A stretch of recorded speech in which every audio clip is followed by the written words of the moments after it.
Jumpa kembali di MT Journey Inspiration of Life. Pagi ini saya mau coba sharingkan teman-teman dengan temanya 3 kriteria istri yang jahat dan yang baik serta yang benar dari standar kebenaran firman Tuhan, teman. Ini menurut pengertian saya, teman-teman. Di firman Tuhannya di kitab sucinya tidak ada, cuman dengan pengalaman saya berjalan sampai umur segini, teman-teman, saya coba melihat bahwa saya coba compare gitu, saya perbandingkan dengan firman-firman Tuhan. Ya, saya ada pengertian, saya simpulkan bahwa ya memang kriteria istri yang benar dari firman Tuhan itu khususnya yang terkait dengan suami gitu. Ya saya coba petak-petakan menjadi 3 kriteria, teman. Jadi kriteria istri yang jahat, maksudnya jahat itu dalam arti kata tidak mengenal, tidak mengerti firman Tuhan, dan tidak melakukan firman Tuhan, teman. Itu saya anggap jahat gitu kalau dari bahasa rohaninya. Dan istri yang baik itu ya berarti ya mengenal atau tidak mengenal, mengerti atau tidak mengerti, tapi ujungnya ya taat tunduk kepada suami gitu. Nah, taat dan tunduk kepada suami ini udah bentuk perintah yang tertinggi, teman, bagi seorang istri untuk suaminya gitu. Jadi pengen melakukan firman atau tidak melakukan firman, selama istri ini taat kepada suami, ya tunduk kepada suami, ya berarti sudah melakukan firman. Itu kunci terakhir firman bagi seorang istri itu, teman. Tapi alangkah baiknya apabila seorang istri juga mengenal dan mengerti firman Tuhan dan melakukan firman Tuhan, sehingga dia memang taat dan tunduk kepada suami itu oleh karena ya memang mengenal, mengerti dan taat melakukan firman Tuhan itu. Bahwa firman Tuhan menghendaki dia harus taat dan tunduk kepada suaminya. Itu cerita istri yang baik, teman-teman. Jadi lepas mengenal atau tidak mengenal, lepas mengerti atau tidak mengerti, selama si istri melakukan firman Tuhan, saya anggap bahwa itu istri yang baik. Ya, istri yang akan melakukan firman Tuhan tanpa sadar gitu, tanpa sadar bahwa karena tidak mengenal, tidak mengerti firman Tuhan, tanpa sadar bahwa dia melakukan firman gitu. Dan istri-istri tipe begini banyak, teman-teman. Jadi istri yang belum atau tidak percaya atau mengenal Tuhan gitu, atau istri yang tidak tidak mengenal, tidak mengerti firman Tuhan, tapi punya keyakinan bahwa dia percaya diri, bahwa dia percaya Tuhan dan dia mengenal Tuhan meskipun tidak dengan cara yang benar, maksudnya tidak mengenal Tuhan dari sisi firman Tuhan gitu. Nah, tapi tetap secara bawaan si istri ya sudah melakukan firman Tuhan dalam arti kata karena taat dan tunduk kepada suami gitu. Nah, ada satu lagi, teman-teman, yang ceritanya kriteria itu kalau menurut pengertian saya istri yang benar, teman. Saya kadang-kadang menyimak gitu banyak sekali mentor-mentor rohani yang saya coba pelajari gitu 20 tahun lebih gitu. Saya bandingkan dengan sebelum saya ikut Tuhan, percaya Tuhan, atau saya pegang firman Tuhan gitu. Saya bandingin yang namanya istri mentor rohani pun ternyata banyak, teman-teman, banyak kriterianya gitu. Jadi kalau saya bilang istri mentor rohani itu adalah orang yang baik, ya dalam arti kata ya karena dia sudah mengenal, mengerti akan firman Tuhan, dan ya dia sudah melakukan firman Tuhan. Tapi batasnya apa gitu? Ya, seorang istri mentor rohani melakukan firman Tuhan itu batasannya apa gitu? Jadi ujung-ujungnya kan kalau misalnya level gitu ya, kedalaman pengenalan pengertian akan firman suami dan istri ini kan selalu berubah, teman-teman. Ya pada akhirnya kan selalu akan berubah gitu. Meskipun bagi seorang mentor rohani gitu, istri seorang mentor rohani, bahkan mungkin bisa juga, teman-teman, seorang istri malah jadi mentor rohaninya, ya suaminya yang bukan mentor rohani secara formal gitu. Bisa aja terbalik begitu. Tapi mentor rohani baik itu yang suami atau yang istri, dalam arti kata kedalaman pengenalan pengertian akan firman Tuhan ini tidak pernah akan bisa sama, teman. Terus akan berubah sampai meninggal dunia juga tidak akan bisa sama gitu. Nah, problemnya sekarang siapa gitu yang nanti setelah dua-duanya dewasa rohani, si suami juga mengenal apa dalam, mengenal mengerti firman Tuhan, dan sebaliknya istri juga sama teman-teman, mengenal dalam, mengenal dan mengerti firman Tuhan. Lah terus ujungnya bagaimana gitu? Ya kalau terus-terusan diterusin begini, pengertiannya kan selalu beda teman. Nah waktu si suami dengan pengertian istri berbeda, biasanya kan timbul mutung gitu, akhirnya kan jadi kayak tidak harmonis lagi teman. Padahal dua-duanya sudah benar-benar dalam gitu, dalam. Nah ini yang saya maksud itu, istri yang benar itu ya apakah pada akhirnya ya dia harus taat dan tunduk kepada si suami yang sudah mengenal firman, sudah dalam mengenal firman, sudah dalam mengerti firman, dan sudah melakukan firman Tuhan. Cuman bedanya kan masalah kedalaman dan level imannya saja gitu, antara suami dengan istri ini beda gitu. Nah seorang istrinya juga sama, sudah lebih dalam mengenal firman, lebih dalam mengerti akan firman, dan sudah melakukan firman juga. Tetap ini kan akan beda gitu, beda kelas gitu, beda kedalaman dan beda iman gitu. Nah ini yang maksud saya, kalau kita tidak menemukan caranya gitu, ya rasanya sampai meninggal dunia pun mentor rohani, meskipun pasangan suami istri mentor rohani, tetap akan mengalami ketidakharmonisan gitu. Jadi saya simpulkan teman-teman, tetap kuncinya gini teman-teman. Jadi bagi seorang istri yang benar, yang sudah dewasa rohani, itu dia akan tahu bahwa pada akhirnya dia itu harus tetap taat dan tunduk kepada suami. Kenapa? Karena bukan karena suaminya gitu, karena suaminya pantas ditunduki atau ditaati gitu. Bukan itu teman-teman. Jadi istri yang sudah dewasa rohani akan berpikir bahwa ya dia harus tunduk dan taat kepada suami karena perintah Tuhan gitu. Jadi perintah Tuhannya seperti itu gitu. Nah perintah Tuhannya seperti itu, ya seorang mentor rohani, seorang istri yang mentor rohani pun ya akan tetap taat dan tunduk kepada suaminya karena mengasihi Tuhan, karena taat dan takut akan perintah Tuhan, sehingga dia ya tetap mentaati dan tunduk kepada suami karena dasarnya bukan pribadi suaminya, tapi karena memang perintah dan peraturan firman Tuhan. Itu bagi seorang istri yang benar gitu, istri yang sudah meskipun mentor rohani yang benar, saya pikir seperti itu teman. Begitupun juga dengan seorang suami teman. Seorang suami itu, apabila seorang suami itu mentor rohani dan sudah dewasa rohani, dia mau gak mau harus tetap tunduk dan taat kepada Tuhan gitu. Ya, karena apa? Karena firman-Nya memang begitu gitu. Ya bagaimana yang namanya seorang suami itu punya tugas dan tanggung jawab gitu. Ya harus kepala suami itu ya Tuhan gitu. Firman Tuhan gitu. Jadi nggak bisa lari. Ya yang namanya seorang suami pun harus taat. Nah, kalau memang seorang suami mentor rohani ini taat kepada Tuhan, ya balik lagi ada instruksi gitu. Nanti kita baca bareng-bareng di kitab Lukas gitu, di kitab Lukas 1 Petrus gitu, itu juga ada di kitab Petrus, bahwa intinya gitu teman, bagaimana caranya seorang suami itu harus mengasihi istri gitu. Bukan karena si suami yang mentor rohani ini mengasihi istri karena dari si suaminya, bukan begitu ya, tapi si suami itu taat sebagai orang yang seorang suami yang bertanggung jawab dan taat kepada firman Tuhan, di mana firman Tuhan perintahkan untuk bisa mengasihi istrinya gitu. Jadi seorang istri yang benar, yang dewasa rohani akan taat dan tunduk kepada suaminya karena ada perintah firman Tuhan. Tapi sebaliknya sama dong. Bagaimana seorang suami yang mentor rohani sudah dewasa rohani pun harus mengasihi istrinya karena ya ada firman Tuhan itu. Jadi dua-duanya terkait ada firman Tuhan teman-teman. Nah ini nanti kita coba baca satu persatu teman-teman, bahwa ya kendalanya seperti itu gitu. Nah ini coba kalau kita lihat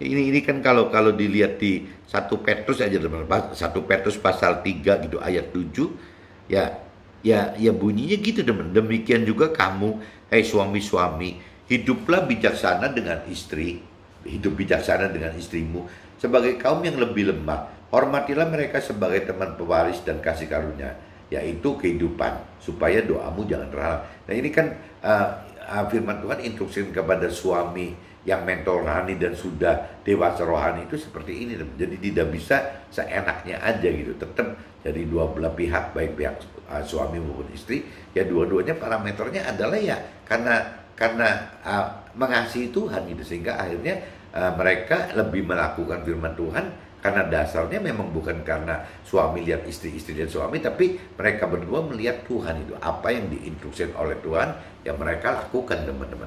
Nah, ini saya coba bacakan teman-teman ya, supaya bisa tidak terlalu lama gitu. Saya coba bacakan di kitab Lukas dulu, teman-teman. Kitab Lukas pasal 23, coba teman-teman cari pasal 23 ayatnya 33 sampai 43, teman-teman. Judulnya Yesus disalibkan. Kalau diuniversalkan berarti perintah firman Tuhan itu disalibkan gitu. Ketika mereka sampai di tempat yang bernama Tengkorak, mereka menyalibkan Yesus di situ dan juga kedua orang penjahat itu, yang seorang di sebelah kanannya dan yang lain di sebelah kirinya. Yesus berkata, "Ya Bapa, ampunilah mereka sebab mereka tidak tahu apa yang mereka perbuat." Dan mereka membuang undi untuk membagi pakaiannya gitu. Orang banyak berdiri di situ dan melihat semuanya. Pemimpin mengejek dia. Katanya, orang lain ia selamatkan. Biarlah sekarang ia menyelamatkan dirinya sendiri. Jika ia adalah Mesias, orang yang dipilih Allah, juga prajurit mengolok-olokkan dia. Mereka mengunjukkan anggur asam kepadanya dan berkata, "Jika engkau adalah raja orang Yahudi, selamatkanlah dirimu." Ada juga tulisan di atas kepalanya, "Inilah raja orang Yahudi." Seorang dari penjahat yang digantung itu menghujat dia. Katanya, "Bukankah engkau adalah Kristus? Selamatkan dirimu dan kami." Gitu. Tetapi yang seorang menegur dia, katanya, "Tidakkah engkau takut juga tidak kepada Allah, sedang engkau menerima hukuman yang sama?" Gitu. Ketika memang selayaknya dihukum, sebab kita menerima balasan yang setimpal dengan perbuatan kita. Ini orang jahat yang satu katakan begitu. Tetapi orang yang tidak berbuat sesuatu yang salah gitu. Lalu ia berkata, "Yesus, ingatlah akan aku apabila engkau datang sebagai raja." Kata Yesus kepadanya, "Aku berkata kepadamu, sesungguhnya hari ini juga engkau akan ada bersama-sama dengan aku di dalam Firdaus." Gitu. Nah, ini saya coba ambil kitab Lukas 23 ayatnya 33 sampai 43, teman-teman. Ini khususnya di ayat 35, teman-teman. Ayat 35 itu orang banyak berdiri di situ dan melihat semuanya. Pemimpin itu ngejek dia, katanya, "Orang lain selamatkan, biarlah sekarang menyelamatkan diri." Nah, ini di ayat 35 ini, teman-teman, kalau kita compare dengan apa yang terjadi di cerita kitab Ayub gitu. Kitab Ayub juga ada cerita seperti ini. Cuman yang mengejek dan mengolok-olok itu istrinya gitu. Istri Ayub terhadap Ayub gitu. Sama gitu. Ini kan ceritanya orang-orang yang tadinya pengikut Yesus, sekarang mendadak berubah ya mengejek dan mengolok-olok si Yesus gitu. Yang dianggap sebagai Mesias itu gitu, juru selamat itu diejek dan diolok-olok oleh si bekas pengikutnya Yesus itu gitu, teman. Nah, sama aja dengan cerita di kitab Ayub gitu. Cerita seorang istri Ayub ya mengejek dan mengolok-olok ya karena Ayub mengalami ujian pencobaan ini. Nah, ini saya pikir sama aja, teman-teman. Kita juga bisa sebagai suami gitu, bisa aja kita juga mengalami ejekan dan olok-olok dari pihak istri kita gitu, teman. Bisa aja, bukan tidak bisa aja gitu. Nah, cuman kan kategori balik lagi. Kenapa si istri mengejek dan mengolok-olok kita? Ya kembali lagi karena istri kita tidak mengenal, belum mengenal, tidak mengenal, belum mengerti, tidak mengerti, belum melakukan atau tidak melakukan firman Tuhan. Kembali ke situ lagi, teman-teman. Ya, kalau sampai seorang istri seperti istrinya Ayub gitu, ya dia mengenal, mengerti akan firman Tuhan. Saya pikir istri Ayub tidak mungkin melakukan seperti istrinya Nabi Abraham gitu. Misalnya si Sarah gitu kan. Sarah itu kan tidak melakukan seperti yang dilakukan oleh istrinya Ayub gitu. Ya istrinya Abraham itu ya tetap tunduk saja gitu. Dalam kondisi apapun juga tunduk. Bahkan katakan bahwa dia adalah hambanya, Abraham adalah tuannya. Nah, kalau istri Ayub punya prinsip seperti si Sarah gitu, rasanya tidak bakal terjadi ketidakharmonisan antara istri Ayub dengan si Ayub gitu. Ya seperti halnya Abraham dengan Sarah, tidak ada cerita sampai meninggalnya tidak harmonis, tetap harmonis kok. Simple, teman-teman, ya simple sekali yang dilakukan oleh Sarah itu. Entah itu Sarah karena mengenal, mengerti akan firman Tuhan, ya akan Tuhan gitu, ya melakukan apa perintah Tuhan, ataupun Sarah belum atau tidak mengenal, atau belum atau tidak mengerti, atau belum atau tidak melakukan firman Tuhan. Tapi yang jelas Sarah melakukan bagian Sarah, ya tunduk kepada Abraham itu gitu. Nah, waktu Sarah tunduk kepada Abraham, ya timbulnya yaitu keharmonisan antara hubungan suami istri antara Sarah dengan Abraham. Tapi kalau kita cerita di istri Ayub dan Ayub, kan jadi akhirnya Jangan-jangan banyak mentor rohani katakan istri Ayubnya pergi atau meninggal, diganti gitu. Ayub itu mendapat istri yang baru, itu sebagai mentor rohani katakan begitu, karena tidak ada yang penjelasan yang jelas di kitab suci, tapi cuma diceritakan bahwa Ayub itu punya anak-anak yang baru. Yang baru ini apakah diasumsikan dari istri yang baru dalam kondisi lebih cantik-cantik katanya. Nah ini kita bisa ngeduga dari kata-kata seperti harusnya ya istrinya Ayub kan sudah tua, mesti ganti lagi dengan sekian banyak yang jumlah gitu ya, anak-anaknya banyak dan beda fisik itu, kondisi mukanya beda katanya, yang ini cakep-cakep gitu, cantik-cantik. Nah ini cerita gitu teman. Jadi kalau cerita di kitab Lukas pasal 23 ayatnya 35, saya cuma saya petik begitu aja gitu. Jadi kalaupun Yesus bisa diejek, diolok-olok gitu oleh pengikutnya, sebenarnya si Ayub juga diolok-olok, diejek dan diolok-olok istrinya gitu. Dan kita pun bisa mengalami hal yang sama teman-teman, diejek dan diolok-olok oleh istri kita apabila kita sedang mengalami ujian cobaan dalam hal kedalaman mengenal mengerti akan firman Tuhan dan dalam hal keberanian untuk melakukan firman Tuhan. Ini bisa aja istri kita akan menjadi ujian cobaan buat kita gitu. Ini saya udah baca di kitab Lukas teman-teman pasal 23, 33, 43. Nah coba sekarang kita coba lari teman-teman ke kitab Ayub aja teman-teman. Ini supaya lebih jelas ya, istri Ayub apa sih yang terjadi gitu. Jadi kalau cerita kita lari di kitab Ayub teman-teman, kitab Ayub pasal 2 teman-teman. Coba kita baca dari ayat 3 sampai 10 aja teman-teman.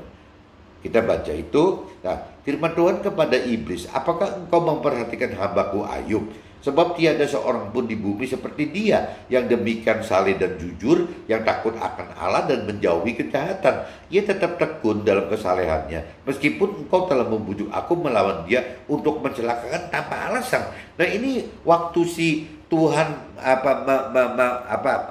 memanggil si iblis itu, ini kondisinya sudah ujian cobaan Ayub yang ketiga loh teman-teman. Yang pertama itu istilah urusan ujian cobaan soal harta, Ayub bisa lulus gitu kan.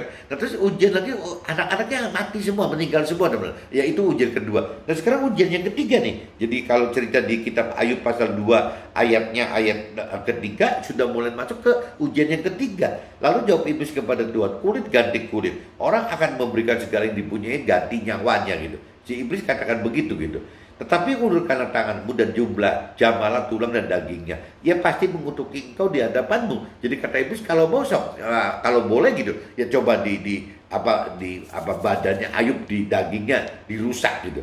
Maka firman Tuhan kepada iblis, nah ia dalam kuasamu, hanya sayangkan nyawanya. Cuman Tuhan katakan, awas jangan diambil nyawanya. Tapi kalau cerita mau ngerjain tubuhnya, silakan aja gitu. Kemudian iblis pergi dari hadapan Tuhan. Lalu ditimpanya Ayub dengan bara yang busuk dari telapak kakinya sampai ke batu kepalanya gitu. Lalu Ayub mengambil sekeping beling untuk menggaruk-garuk badannya sambil duduk di tengah-tengah abu. Ya, maka berkatalah istrinya kepadanya, masih bertekunkah engkau dalam kesalehanmu? Kutukilah Allahmu dan matilah gitu. Tetapi jawab Ayub kepadanya, engkau berbicara seperti perempuan gila gitu. Apakah kita mau menerima yang baik dari Allah, tetapi tidak mau menerima yang buruk? Dalam kesemuanya itu Ayub tidak berbuat dosa dengan bibirnya. Nah ini kalau kita tadi cerita di kitab Lukas itu cerita bagaimana Yesus diejek dan diperolok-olok. Dan di sini kalau kita bicara di kitab Ayub, teman-teman, kitab Ayub pasal 2 ayat ke-9 gitu khususnya. Di sini juga bunyinya yang tadi teman. Maka berkatalah istrinya kepadanya, masih bertekunkah engkau dalam kesalehanmu? Kutukilah Allahmu dan matilah gitu. Kenapa istri Ayub semarah ini gitu? Sekesal ini karena memang dianggapnya waktu Ayub mengalami ujian cobaan kok Ayub ini tenang-tenang aja gitu, tidak ambil action yang lain gitu. Nah ya ini balik lagi ujian cobaan untuk Ayubnya seolah-olah Ayub mengalami ujian cobaan dalam hal mendalami pengenalan akan firman Tuhan dan juga akan pengertian firman Tuhan dan keberanian untuk tetap melakukan firman Tuhan meskipun sudah banyak sekali ujian cobaan yang dihadapi sama Ayub gitu. Yang baik urusan hartanya, urusan tahtanya, urusan anak-anaknya, keluarganya kan. Bahkan terakhir yaitu badannya gitu, borok semua, sampai istrinya udah nggak tahan, teman. Jadi gara-gara mengalami ujian cobaan seperti ini, istrinya tidak tahan. Beda sama Sarah gitu ya. Dalam kondisi Abraham seperti apapun, ya kalau bicara Abraham, teman, Abraham melakukan firman Tuhan bagi dunia itu kan satu kebodohan, teman. Kenapa kok mau-maunya gitu? Ada orang sebodoh Abraham gitu. Apakah Ayub tidak mengalami hal yang sama? Saya pikir Ayub juga mengalami hal yang sama. Bodoh sekali gitu. Kenapa kok dalam kondisi ngalamin itu tidak mengutuki Tuhan gitu? Ya, sampai istri Ayub jadi marah. Nah, kita juga sama, teman-teman. Waktu kita mengalami ujian cobaan dalam hal mengenal, mengerti, mendalami pengenal firman Tuhan, atau bagaimana berani melakukan firman Tuhan, rasanya kita juga akan mengalami hal yang sama seperti Abraham dan juga seperti Ayub dan lain-lain tokoh yang lain. Saya pikir sama juga akan mengalami seperti itu gitu. Nah, cuman problemnya kan ya kita tak enggak gitu. Kalau kita bicara belum berkeluarga, mungkin kita masih tarung dengan kekuatan kita sendiri, paling dengan orang tua kita gitu. Tapi begitu kita dengan sudah berkeluarga, ya pasti kita akan bertentangan dan ada kemungkinan ketemu ribut dengan orang tua, dengan mertua gitu. Bisa ribut dengan anak-anak kita, bahkan bisa ribut dengan istri kita. Dan yang paling vital itu ya istri kita. Jadi kalau ribut dengan istri kita ya timbulnya ketidakharmonisan itu gitu. Yang tadi saya katakan, kalau cerita hari ini saya cerita dari sisi Nabi Abraham dengan istrinya Sarah kan, dan Ayub dengan istrinya ya ini ngalami seperti ini, teman. Nah, di kitab Ayub seperti ini. Jadi ada dua, teman-teman. Di kitab Lukas cerita Yesus diejek, diolok-olok. Kalau cerita di kitab Ayub gitu, ya cerita ini istrinya itu malah jadi kutukilah Allahmu dan matilah kan, lebih keras lagi gitu, teman. Nah, ini saya pikir kalau model istri seperti Ayub ini ya kategorinya sudah kategori jahat kali, temannya, karena tidak taat kepada firman Tuhan itu. Tapi kalau istrinya Abraham gitu, si Sarah, saya pikir itu kategori orang baik gitu ya, karena memang dia tunduk dan taat kepada ini. Kalau si istrinya Ayub kan tidak mau gitu, tidak mau taat dan tunduk kepada Ayub gitu, malah benci, bahkan terus malah marahnya diablasin, bukan cuma ke Ayub tapi marah-marah ke Tuhan Allah gitu. Ya sampai berani katakan kutukilah Allahmu gitu. Dan Ayub suruh mati aja katanya, seperti itu, teman-teman. Nah, ini saya sudah bacakan di kitab ini, teman-teman. Rasanya sekarang saya coba, saya mau compare juga, teman-teman, dengan di kitab 1 Petrus, teman-teman. Saya coba tuntaskan firmannya dulu. Coba teman-teman baca sekalian, teman-teman, di kitab 1 Petrus, teman-teman. Kitab 1 Petrus ayat pasal 3 ayat 1 sampai 7.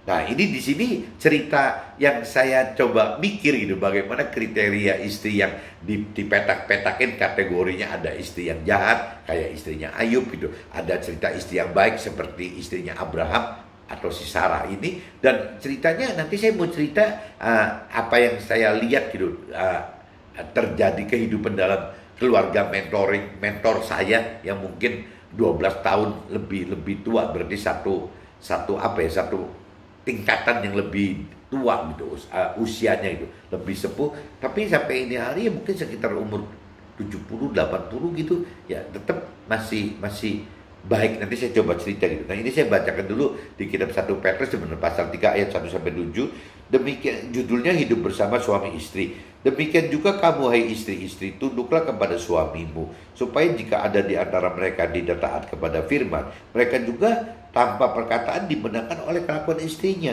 Jika mereka melihat bagaimana murni dan salehnya hidup istri mereka itu gitu.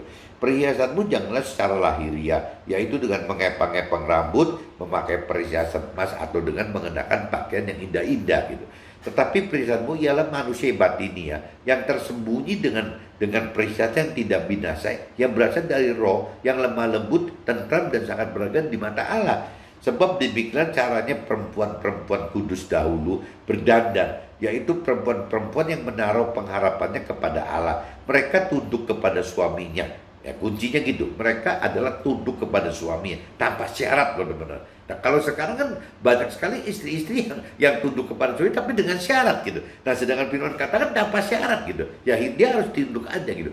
Kenapa si istri harus tunduk kepada suaminya? Karena balik lagi, karena dia apabila si istri dewasa rohani, dalam arti kata memiliki kedalaman pengenalan pengertian firman Tuhan dan punya keberanian untuk melakukan firman Tuhan dalam bentuk kasih si istri terhadap Tuhan, ya dia akan tetap taat, teman. Tetap taat untuk bisa tunduk kepada suaminya, bukan karena takut suami gitu, tapi karena takut sama Tuhan gitu, teman. Jadi dia melakukan ketaatan tunduk kepada suami karena diinstruksi oleh firman Tuhan gitu. Gampangnya gitu. Bukan karena memang suaminya pantas ditunduki atau ditaati. Bukan itu, teman-teman. Nah, ini pengertian ini kan nggak mudah, teman-teman. Karena si istri yang sudah lebih dalam mengenal mengerti firman Tuhan juga kan mengalami peningkatan pengertian, teman-teman. Dan juga memiliki level iman. Nah, tapi ujungnya istri yang dewasa rohani itu ya tetap gitu. Bagaimana caranya dia mesti berani praktekkan gitu, melakukan ya. Kalau dia mengasihi Tuhan ya harus tunduk gitu. Perintah Tuhan kepada para istri itu begitu, tunduk kepada suaminya gitu. Seperti halnya sama, si suami juga sama, harus tunduk ya karena dia sebagai kalau cerita suami itu kan kepalanya istri gitu. Tapi kalau kepalanya si suami siapa? Ya Tuhan gitu. Ya Tuhan, firman Tuhan gitu. Jadi sama-sama gitu. Yang namanya si suami harus tunduk habis dengan firman Tuhan, tapi si istri juga harus tunduk habis dengan si suami. Itu perintah firman Tuhan, teman-teman. Nah, ini yang saya kategorikan orang istri yang sudah dengan tingkat kedalaman pengertian firman Tuhan yang dalam dan juga berani gitu melakukan firman, taat gitu. Ya, itu istri yang benar kalau menurut saya. Nanti saya coba cerita di sharing gitu. Jadi ini saya udah bacakan sampai situ. Di sini katakan gitu. Ini saya ulang, sebab demikianlah caranya perempuan-perempuan kudus dahulu berdandan, yaitu perempuan-perempuan yang menaruh pengharapannya kepada Allah. Mereka tunduk kepada suaminya gitu. Sama seperti Sarah taat kepada Abraham dan menamai dia tuannya, dan kamu adalah anak-anaknya. Jika kamu berbuat baik dan tidak takut akan ancaman, demikian juga kamu, hai suami-suami, hiduplah bijaksana dengan istrimu sebagai kaum yang lebih lemah. Hormatilah mereka sebagai teman pewaris dari kasih karunia, yaitu kehidupan, supaya doamu jangan terhalang. Nah, ini saya sudah bacakan jadi 3 kitab nih hari ini, teman. Jadi kitab Lukas pasal 23 ayat 33-43, kitab Ayub pasal 2 ayat 3-10. Nah, saya ibuin gitu. Kitab 1 Petrus 3 pasal 3 ayat 1-7. Saya udah selesai. Sekarang saya masuk ke dalam draft saya, teman-teman.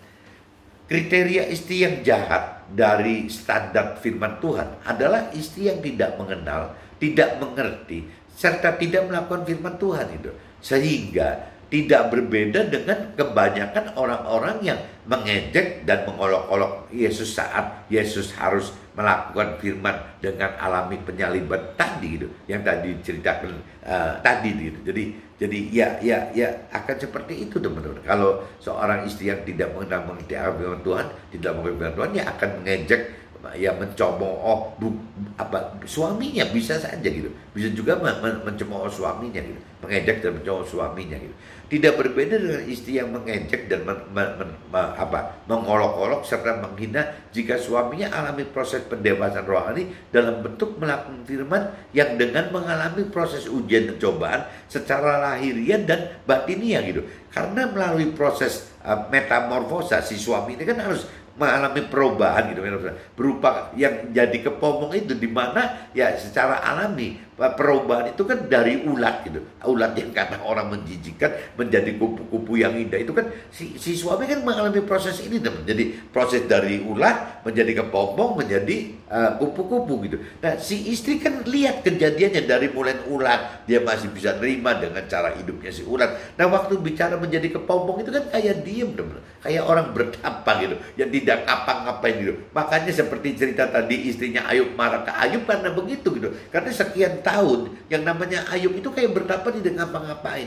Nah, suami-suami yang sedang mengalami proses ujian cobaan firman dan iman juga bisa mengalami seperti ini, teman. Jadi waktu ulat ya karena sama-sama suaminya ulat, istrinya ulat, ya nggak ada problem karena ulat ketemu ulat. Tapi waktu misalnya nanti satu saat si suami jadi kupu-kupu dan istri juga menikmati kupu-kupu, jelas nggak ada problem. Yang ada problem itu waktu proses dari ulat menjadi kupu-kupu, ada proses kepompong, di mana proses kepompong itu seolah tidak ada action gitu dari si suami ini, teman-teman. Nah, ini yang dibikin ribut sama si istri gitu. Lain ceritanya sama Sarah yang baik, ya dia terima-terima aja apa yang lakukan Abraham, oke-oke aja. Tapi kalau ketemunya model istrinya Ayub, jadi ribut, teman-teman. Nah, ini nanti saya cerita satu lagi, istri yang benar gitu, bukan cuma jahat dan baik, tapi yang benar. Istri seperti tidak berbeda dengan istri Ayub di Ayub yang tadi dibacakan, Ayub pasal 2 ayat 3-10, yang dapat disebut kriteria jahat oleh karena tidak mengenal dan juga tidak mengerti firman, sehingga istri tidak melakukan tugas sebagai istri yang baik atau benar gitu. Nah ini istri Ayub ini tidak melakukan istri yang baik atau benar gitu. Istri yang baik dapat diumpamakan dengan istri Abraham yang saya ceritakan, yakni Sarah di kitab 1 Petrus pasal 3 ayat 1-7, di mana istri baik adalah istri yang harus mau tunduk kepada suami tanpa syarat dari pihak istri gitu. Jadi harus tunduk kepada suami tanpa syarat dari pihak istri, di mana situasi kondisi suami dengan kriteria yaitu dalam arti kata memang si suaminya sudah mengenal, sudah mengerti, sudah melakukan firman Tuhan itu, serta tunduk kepada Tuhan tanpa syarat dari pihak suami, total taat kepada Tuhan dan juga total mengasihi istrinya gitu. Jadi suami yang sudah dewasa rohani kan seperti itu. Jadi banyak sekali suami-suami yang kadang-kadang iya harus tunduk sama gua sebagai suami, tapi padahal suaminya tidak mengenal, tidak mengerti firman Tuhan. Nah ini juga konyol juga teman. Jadi yang bicara firman Tuhan itu kan maksudnya kan suami yang memang sudah melakukan mengenal mengerti firman Tuhan. Alangkah idealnya apabila seorang istri seperti itu. Tapi ada nggak orang suami yang tidak mengenal mengerti firman Tuhan tapi istri duduk? Ya ada saja teman. Yaitu biasanya istri-istri yang seperti itu yang akan diberkati gitu. Meskipun suaminya sekacau apa juga tetap ada istrinya tunduk. Itu yang benar harusnya seperti itu teman-teman. Istri yang benar menyimak sepasang suami istri yang mentoring. Jadi istri yang benar ini kategori yang tadi saya katakan, istri yang benar kayak apa sih di kitab suci? Nggak ada ceritanya teman. Ini cerita pengertian saya gitu, dari pengalaman hidup saya selama 20 tahun lebih gitu. Jadi istri yang benar menurut pendapat saya gitu, saya menyimak sepasang suami istri yang mentoring rohani saya selama 20 tahun lebih teman-teman. Jadi saya tahu banget gitu, dari sekarang mungkin umur 70-an, 80-an, berarti waktu mentoring saya itu sekitar umur 50-an kali teman. 50 itu sudah mentoring saya gitu. 50 sudah mentoring saya. Nah, di sini kan saya lihat perkembangan teman. Jadi waktu pertama gitu, di mana selama 10 tahun untuk permulaan, mentoring dilakukan oleh pihak istrinya gitu. Jadi malah sama ibu gitu ya, seorang ibu, ya saya dimentoring oleh seorang ibu gitu. Ya selama 10 tahun loh, bagaimana bicara urusan rohani gitu. Nah, tapi kalau saya perhatikan setelah 10 tahun berlanjut gitu, 10 tahun berlanjut sampai 20 tahun. Nah, yang lucu ini tanpa disadari gitu, 10 tahun terakhir ini malah berubah teman. Mentoring ini malah bukan dari pihak si ibu, malah dari pihak suaminya, si bapak gitu.